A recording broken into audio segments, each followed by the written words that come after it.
একদিন বৌমা রান্নাঘরে এসে দেখল তার মতোই দেখতে আরেকজন রান্না করছে।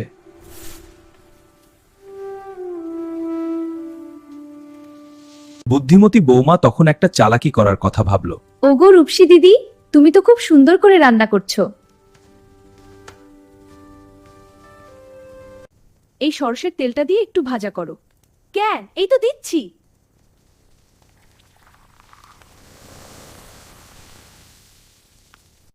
হঠাৎ বৌমা এক মুঠো শুকনো লঙ্কা আগুনে ফেলে দিল।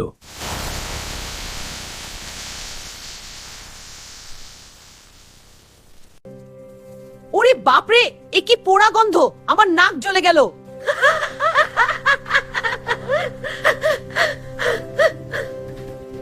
এই চললাম আমি। শাঁকচুন্নিরা পোড়া লঙ্কার গন্ধ একদম সহ্য করতে পারে না।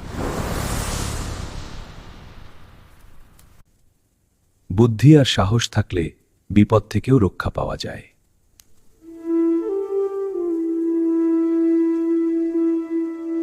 গল্পের ঝুলি অফিসিয়াল চ্যানেলটি সাবস্ক্রাইব করুন। গল্পের ঝুলি অফিসিয়াল চ্যানেলটি সাবস্ক্রাইব করুন। গল্পের ঝুলি অফিসিয়াল চ্যানেলটি সাবস্ক্রাইব করুন।